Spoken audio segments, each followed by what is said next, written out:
मैं यतिवर्य कुमार विजय आप सभी दर्शकों का दैनिक यति राशिफल चैनल में हार्दिक स्वागत करता हूं और आप सभी को गुरु पूर्णिमा की हार्दिक शुभकामना और आशीर्वाद भी देता हूं। आज मैं इस वीडियो में गुरु पूर्णिमा के संबंध में कुछ जानकारी दूंगा, कुछ बातें करूंगा और वीडियो के अंत में मैं आपको एक चमत्कारिक गुरु मंत्र भी दूंगा। अगर आप गुरु भक्त हैं और गुरु के सच्चे शिष्य हैं, चाहे किसी के भी हो आप, तो मेरा यह वीडियो आपके लिए बहुत उपयोगी है। इसको शुरू से अंत तक आप पूरा बहुत ध्यान से देखें। गुरु पूर्णिमा पर जानकारी देने से पहले मैं आपसे एक छोटा सा विनम्र अनुरोध करना चाहता हूं। अगर आपने मेरे चैनल को अभी तक सब्सक्राइब नहीं किया है तो इसको सबसे पहले सब्सक्राइब करें और फिर घंटी के बटन को भी दबाएं, ताकि जैसे ही मैं कोई नया वीडियो पोस्ट करूं तो आपको सूचना मिल जाए और आप सबसे पहले उसको देख सकें। इसके अलावा अगर आप मेरे से गुरु पूर्णिमा के दिन इसी दिन के सिलसिले में संपर्क करना चाहते हैं, यानी गुरु पूर्णिमा के दिन आप मेरे से बात करना चाहते हैं, तो मैं गुरु पूर्णिमा के दिन रविवार के दिन में 10 बजे से 11 बजे तक जो मेरा नंबर आप स्क्रीन पर देख रहे हैं, इस फ़ोन नंबर पर गुरु पूर्णिमा के दिन में 10 बजे से 1 बजे तक मेरे से सीधा बातचीत कर सकते हैं। मेरा फ़ोन नंबर है 9462575291। आज के वीडियो में गुरु पूर्णिमा के संबंध में आपको मैं अब जानकारी आगे दे रहा हूं। आप बिल्कुल ध्यान से श्रद्धावंत होकर सुनेंगे और मंत्र ग्रहण करेंगे तो आप यकीन मानिए कि आपका जो आने वाला साल है वह सभी बाधाओं से मुक्त और आपको जीवन में खुशियां प्रदान करने वाला, सुखों में आपके बढ़ोतरी करने वाला और आपके जितने काम में बाधाएं आ रही है, रोड़े अटक रहे हैं या काम रुक जाते हैं, उन सब को बाधाओं को दूर करने वाला मंत्र रहेगा। तो आप मेरा यह वीडियो पूरा ध्यान से देखें। ऐसा नहीं कि आप इसको आगे सरका के सिर्फ मंत्र देखें। उस मंत्र से संबंधित मैंने कुछ इसमें पूरे वीडियो में छोटी छोटी जानकारियाँ भी दी है। अगर आप पूरा वीडियो नहीं देखेंगे, सिर्फ मंत्र को देखेंगे, तो आपको कुछ भी समझ नहीं आएगा और कुछ फिर मंत्र आदि करने से लाभ शायद ही मिले। तो आप पूरा वीडियो बहुत ध्यान से देखें। हर साल गुरु पूर्णिमा का पर्व आषाढ़ मास की गुरु पूर्णिमा को मनाया जाता है। इस दिन ज़्यादातर लोग अपने गुरु के दर्शन करने जाते हैं और आशीर्वाद भी ग्रहण करते हैं और शक्ति सामर्थ्य के अनुसार गुरु की सेवा करते हैं और गुरु के साथ बैठकर कुछ अच्छी ज्ञान की बात का श्रवण करते हैं और अपने आत्मा में भी उस बात को या उनके गुरु के जो उपदेश होते हैं या जो बात होती है उसको मन में, आत्मा में उतारते हैं। गुरु वे हैं जो मानव जाति के आध्यात्मिक अज्ञान रूपी अंधकार को मिटाते हैं। यानी गुरु वे हैं जो मानव जाति के आध्यात्मिक अज्ञान रूपी अंधकार को मिटाते हैं, वे ही गुरु होते हैं और उसे आध्यात्मिक अनुभूतियाँ और आध्यात्मिक ज्ञान प्रदान करते हैं, वह गुरु होते हैं। सबसे बड़ा तीर्थ तो गुरुदेव ही है, जिनकी कृपा से फल अनायासी प्राप्त हो जाते हैं। गुरुदेव का निवास स्थान शिष्य के लिए तीर्थ स्थल है, उनका चरणामृत ही गंगा जल है, वह मोक्ष प्रदान करने वाला है। गुरु से इन सबका फल अनायासी मिल जाता है, ऐसी गुरु की महिमा है। महिमा क्या है? तीर्थ गए तो एक फल, संत मिले फल चार, सद्गुरु मिले तो अनंत फल, कहे कबीर विचार। मनुष्य का अज्ञान यही है कि उसने भौतिक जगत को ही परम सत्य मान लिया है और उसके मूल कारण चेतन को भुला दिया है, जबकि सृष्टि की समस्त क्रियाओं का मूल चेतन शक्ति ही है। चेतन मूल तत्व को न मानकर जड़ शक्ति को ही सब कुछ मान लेना अज्ञानता है। इस अज्ञान का नाश कर परमात्मा का ज्ञान कराने वाला गुरु ही होता है। किसी गुरु से ज्ञान प्राप्त करने के लिए प्रथम आवश्यकता समर्पण की होती है। समर्पण भाव से ही गुरु का प्रसाद शिष्य को मिलता है। शिष्य को अपना सर्वस्व श्री गुरुदेव के चरणों में समर्पित कर देना चाहिए। इसी संदर्भ में यह उल्लेख किया गया है, जिसका मैं आपको बता देता हूँ कि यह तन विष की बेलनी और गुरु अमृत की खान। क्या? यह तन विष की बेलनी और गुरु अमृत की खान, शीश दिया जो गुरु मिले तो भी सस्ता जान। गुरु ज्ञान से भी अधिक महत्वपूर्ण है, यह इस बात में आपको देखने को मिल जाएगा कि यह तन विष की बेलनी और गुरु अमृत की खान। कबीरदास जी कहना चाहते हैं कि ये जो हमारा शरीर है, विष यानी कि पाप कर्मों से भरा हुआ या अज्ञानता से भरा हुआ यानी नेगेटिविटी से भरा हुआ जीवन है, और गुरु जब किसी को मिलता है तो वह उस पाप को, विष को धोने वाला अमृत समान होता है। और सच्चा गुरु अगर मेरा शीश देने यानी कि गर्दन कटवाने से भी मिलता है तो भी वह सौदा जो है महंगा नहीं होगा, सस्ता होगा। तो यह गुरु की महिमा है जो एक सच्चे श्रावक के मन में रहती है। प्राय शिष्य गुरु को मानते हैं पर उनके संदेशों को नहीं मानते। इसी कारण उनके जीवन में समाज में अशांति बनी रहती है। गुरु के वचनों पर शंका करना शिष्यत्व पर कलंक है। जिस दिन शिष्य ने गुरु को मानना शुरू किया, उसी दिन से उसका उत्थान शुरू हो जाता है, और जिस दिन से शिष्य ने गुरु के प्रति शंका करनी शुरू कर दी, उसी दिन से शिष्य का पतन शुरू हो जाता है। सद्गुरु एक ऐसी शक्ति है जो शिष्य की सभी प्रकार के ताप साप की रक्षा करती है।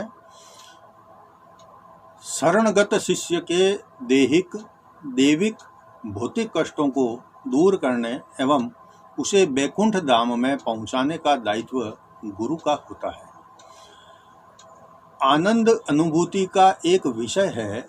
बाहर की वस्तुएं सुख दे सकती है, किंतु इससे मानसिक शांति नहीं मिल सकती। शांति के लिए गुरु चरणों में आत्मसमर्पण परम आवश्यक है।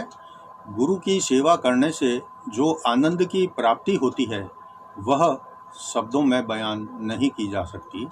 अगर गुरु के सर, पाँव, कमर, कंधा आदि दबाने का सौभाग्य प्राप्त हो जाए तो समझो कि आपको आधी समस्या तो जो है, जैसे गुरु की सेवा करने से गुरु को शारीरिक वेदना से राहत मिलते ही उनके मन से जो आशीर्वाद निकलता है आपके लिए, वह बिना मांगे सब कुछ आपको कुदरती मिले ऐसी दुआ होती है, और आशीर्वाद भी हार्दिक मिलता है।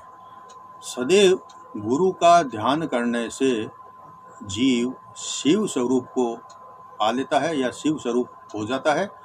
वह कहीं भी रहता हो फिर भी मुक्ति ही है, ब्रह्मा निराकार है, इसलिए उसका ध्यान करना कठिन है। ऐसी स्थिति में सदैव गुरुदेव का ही ध्यान करते रहना चाहिए। गुरु शिव स्वरूप है, इसलिए गुरु का नित्य ध्यान करते रहने से जीव शिवमय हो जाता है। जिन्हें देखते ही अपना मस्तक झुक जाए उसका नाम गुरु। अतः यदि गुरु हो तो विराट स्वरूप होना चाहिए, तो अपनी मुक्ति होगी, नहीं तो मुक्ति नहीं होगी। जहाँ पर अपने दिल को ठंडक हो उन्हें गुरु मानना, दिल को ठंडक नहीं होती तब तक गुरु मत मानना।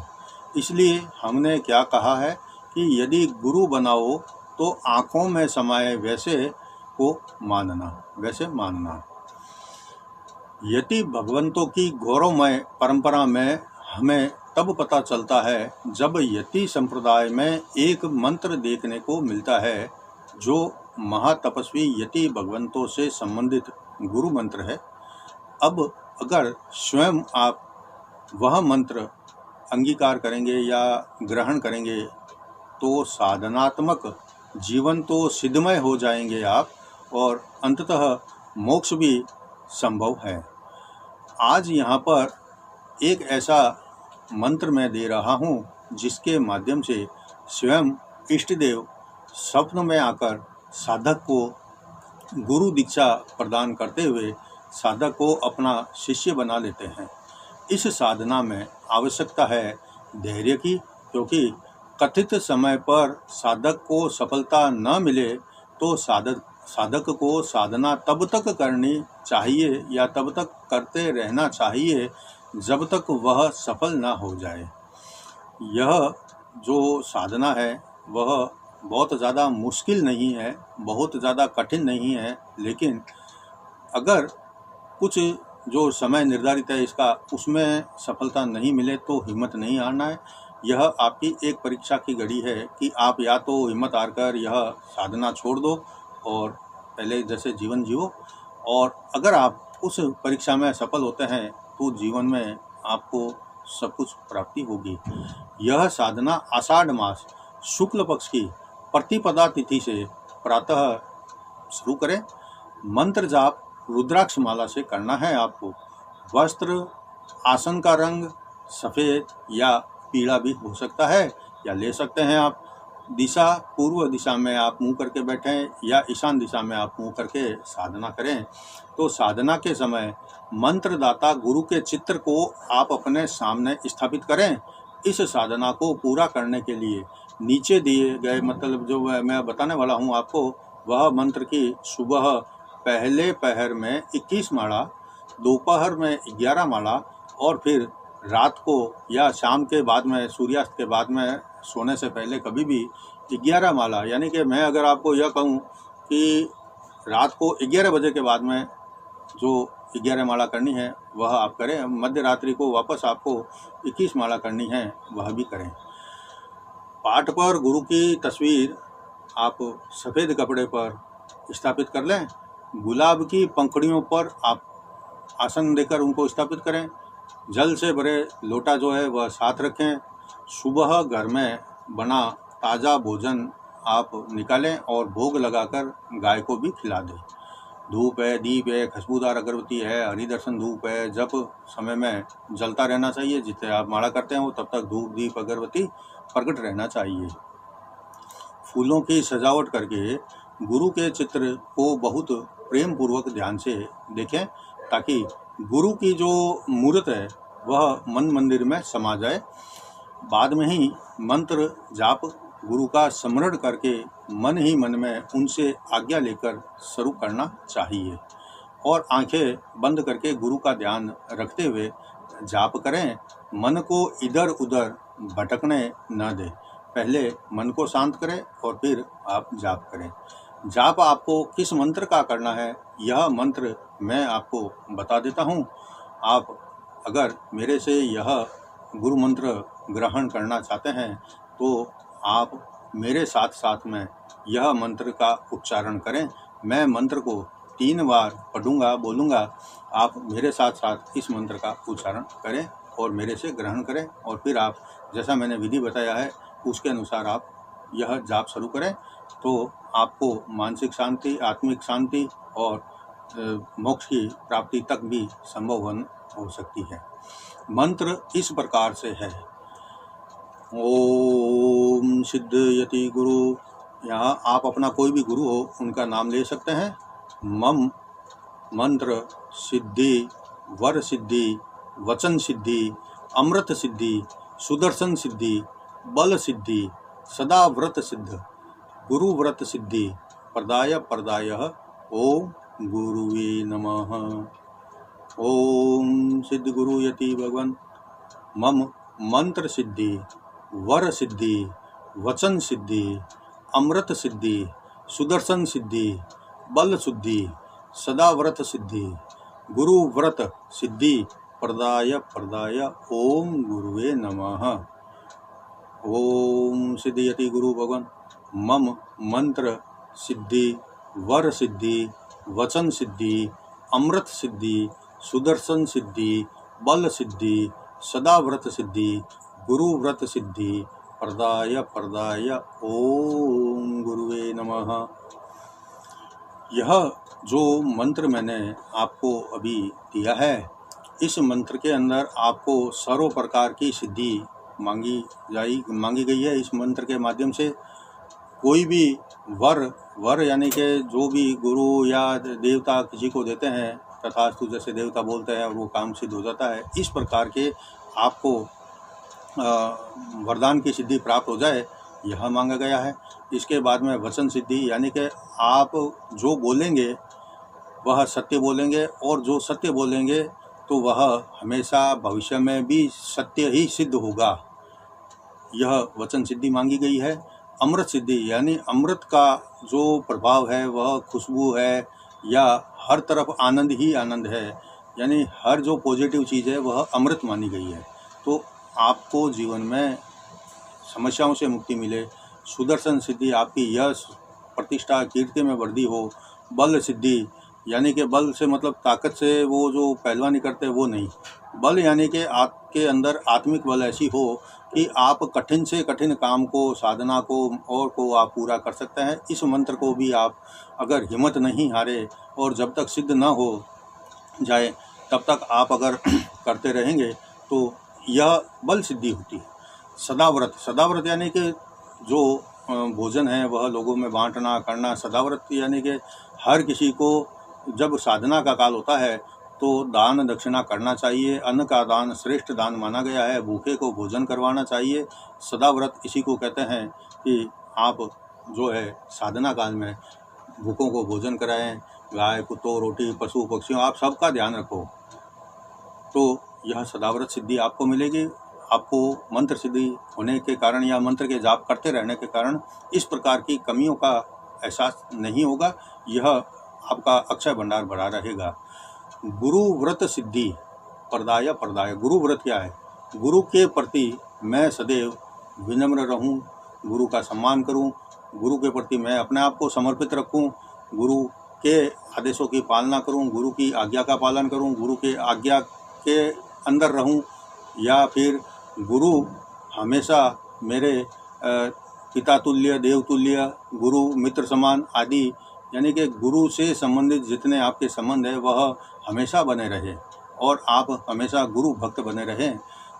यह सिद्धि हमने मांगी है। और गुरु ओम गुरुवे नमः, यानी गुरु को नमन करते हुए यह सिद्धि मांगी है।